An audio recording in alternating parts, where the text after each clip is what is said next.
20h sur la télévision Futur Média. Bonsoir à toutes et à tous. Bienvenue à cette principale édition. Le sommaire, c'est tout de suite.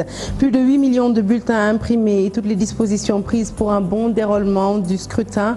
Assurance du ministre de l'Intérieur qui, ce matin, recevait le matériel électoral. Abdoulaye Wade entre en scène. Le pape du Sopi, dont la déclaration était très attendue, préconise un report de l'élection du 24 février 2019. Une sortie décryptée par des analystes, mais aussi des figures de la classe politique à découvrir au cours de cette édition. Supervision du processus électoral, mouvement de la société civile et mission d'observation électorale à pied d'œuvre. L'organisation d'un scrutin apaisé, c'est l'objectif des différentes parties prenantes.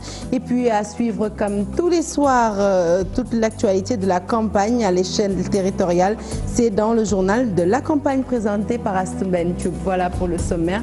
Le développement, c'est tout de suite.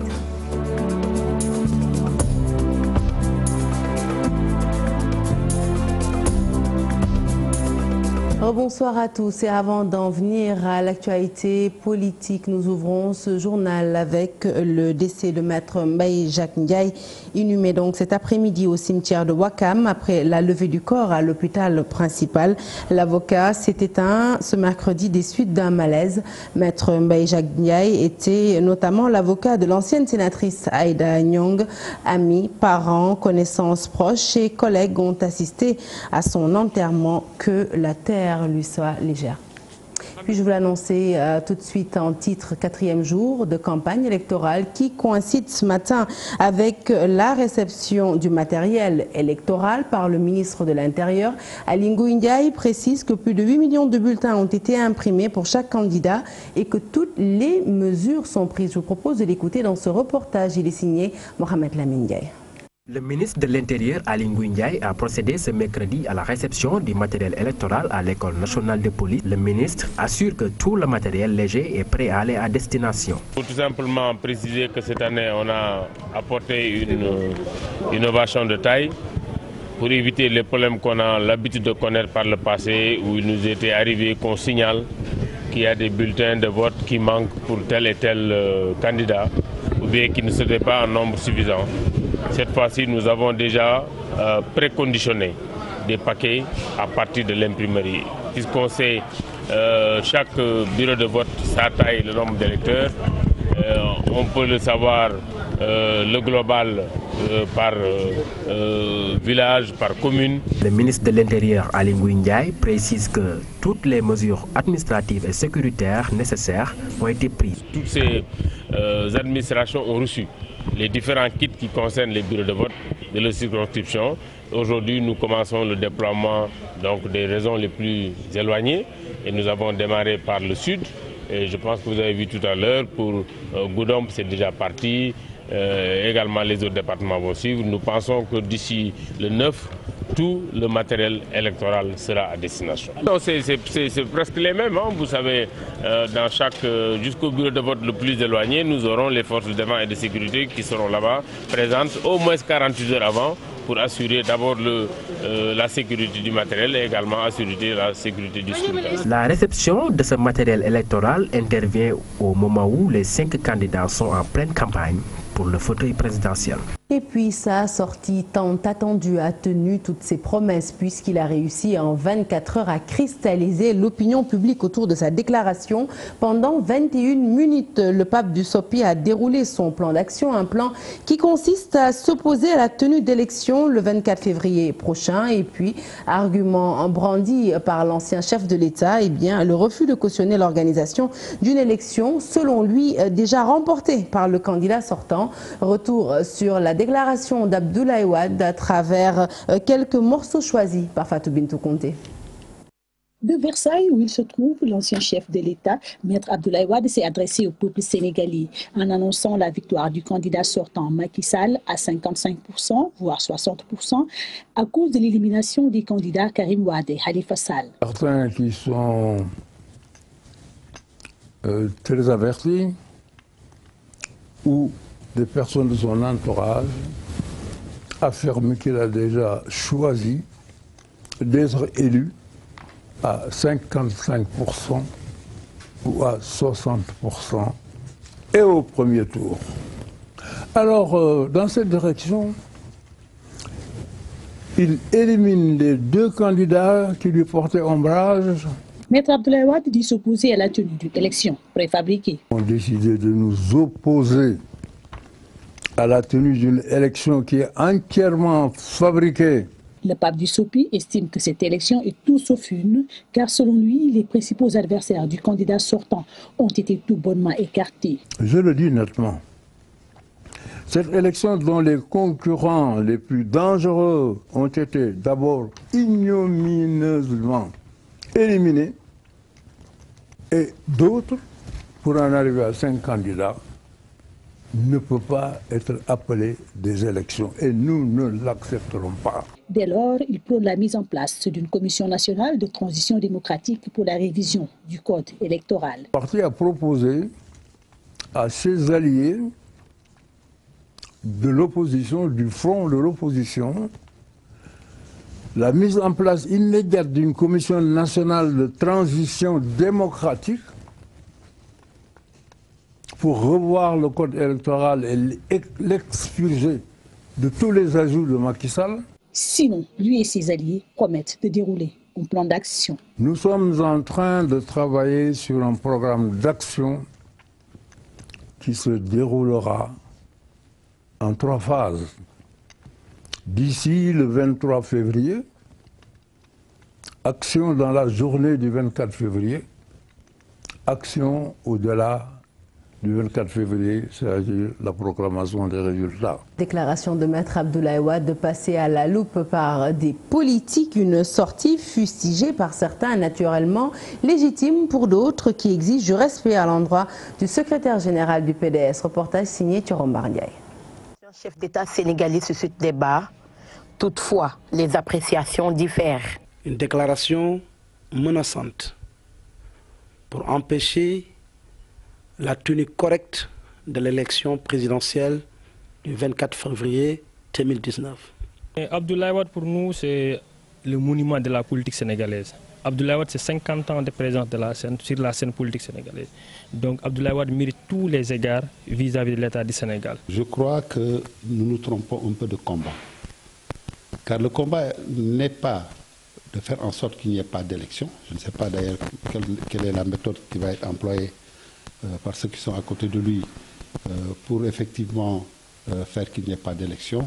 Certains même estiment que Maître Wade n'agit que pour les intérêts de son fils. La seule chose qui intéresse Abdoulaye Wade, c'est son fils. Le Sénégal ne l'intéresse pas. L'histoire leur donne raison aujourd'hui. On a voulu insister sur Karim. Alors, c'est Karim ou c'est le déluge? Je ne pense pas que ça a été une attitude productive. Nous n'arriverons pas à ce point de jugement à valeur. Nous, en tout cas, en tant que structure politique, en tant que membre de la coalition IDI 2019, nous ne pouvons pas aujourd'hui aller jusqu'à ce niveau de jugement. Pour Cheikh Sadibou Fall, le PDS est le seul et unique coupable face à la situation dans laquelle il se trouve. Si le PDS doit en vouloir à quelqu'un aujourd'hui, c'est bien au PDS et à sa direction actuelle. Les partisans du candidat Macky Sall, eux, ne doutent guère de sa réélection. Disent-ils, son bilan suffit pour battre campagne, contrairement à l'opposition qui peint un tableau sombre du règne de Macky Sall. Abdoulaye Wade donc qui abat ses cartes et annonce son plan de bataille, un plan qui consiste, vous venez de l'entendre, à reporter l'élection du 24 février, à mettre en place un organe de transition démocratique, une sortie du secrétaire général du PDS décortiquée par l'analyste politique Roner Ali Soutin Ludovic dans ce reportage signé Maïmouna Ndiaye. Wade engage la résistance dans le jeu électoral, des séries d'attaques, un style d'opposant particulier. L'expert en communication politique décrypte. C'est comme ça qu'un opposant doit se comporter. Et malheureusement, ceux qui sont là aujourd'hui ne font pas comme lui. Hein, ils font semblant d'aller à la marche, on donne 2 coups de lacrymogène, ils rentrent chez eux. C'est pas comme ça qu'on s'oppose. Souvenez-vous, la manière dont Maître Wade s'opposait au régime Abdou Diouf. Il n'avait pas peur d'aller en prison. Ce n'est pas un appel à la violence, mais c'est vous dire qu'il faut que le pouvoir trouve en face un contre-pouvoir. L'élément nouveau, l'appel à la révolte, une manière de mettre la pression, dira le consultant. Maître Wade n'a pas intérêt à la violence. Il a été qualifié à plusieurs moments d'homme violent qui veut la guerre, mais il a démontré le contraire. On l'a gagné aux élections, il l'a accepté, il est parti. Maintenant, je pense que c'est peut-être un moyen de pression pour amener les gouvernants à changer de position. Mais est-ce que ça va être le cas? Parce que nous sommes à une semaine des élections, à 2 semaines ou un peu plus. La question qui se pose, l'ancien président sera-t-il suivi par la masse? L'opposition aujourd'hui est en campagne, enfin ceux qui n'ont pas été recalés. Est-ce qu'on peut imaginer qu'il dit, professeur Sall, Madi Kenya et Sonko arrêtent leur campagne pour joindre Abdoulaye Wade et dire qu'ils vont empêcher les élections? C'est une question. Parce qu'eux, il semble qu'ils ont accepté. Malgré tout, ils ont accepté le jeu et ils vont aux élections puisqu'ils sont en campagne.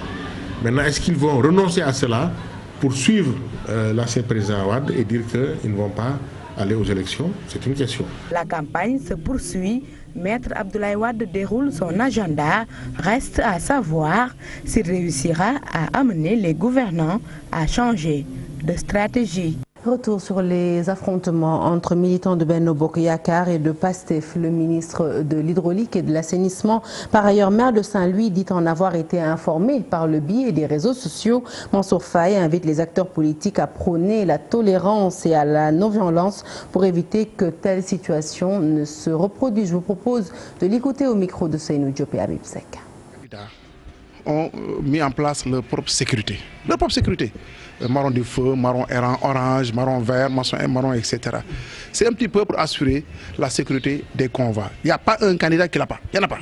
Tous les candidats en ont.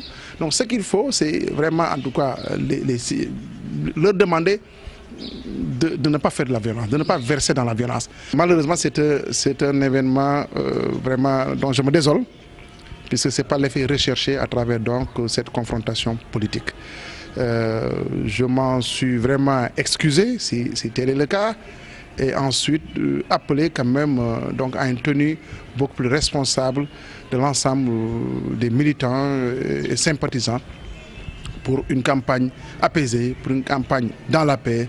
Parce que ce qui est important, en fait, c'est d'aller voter donc, pour son candidat et le lendemain, les choses donc, reprennent, la vie reprend. Nous allons redevenir en tout cas, des concitoyens. Une élection avec zéro violence, c'est le souhait du mouvement citoyen dirigé par le professeur Penda Mbowe et le Centre de recherche ouest-africain, le WARC. Face à la presse, ces militants en faveur de la paix ont appelé les politiques à la retenue. Ils ont également exhorté les candidats à ne pas se servir d'une jeunesse acquise à leur cause à des fins politiques. Fatima Tatouré pour les détails. Présidentielle dans le calme et la paix, le souhait d'une partie de la société civile en partenariat avec le WARC, tout le sens de cet atelier à quelques semaines de la présidentielle.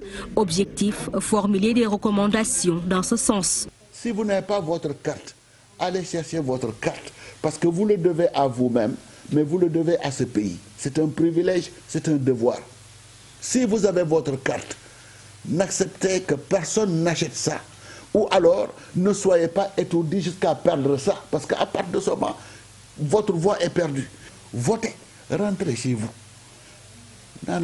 Buvez votre thé tranquillement ou même demandez à vos amis de venir. Le soir, quand les médias vont donner les résultats, si au bout du compte, votre candidat a gagné, mais à partir de ce moment, soyez pas quartier. Si vous voulez danser, dansez dans votre salon, peut-être dans votre quartier.